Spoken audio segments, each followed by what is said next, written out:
Syederalun hujan deras yang mulai turun sejak Jumat 20 Januari 2023 malam telah menyebabkan sejumlah kecamatan di Kabupaten Pidi terendam banjir.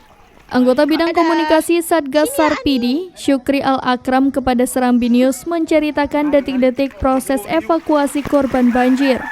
Sabtu malam, sejumlah warga menghubungi tim SAR dan berteriak meminta tolong agar segera dievakuasi karena air semakin tinggi. Dengan menggunakan rakit bambu dan batang pisang, mereka melakukan evakuasi korban banjir yang terjebak di rumah masing-masing.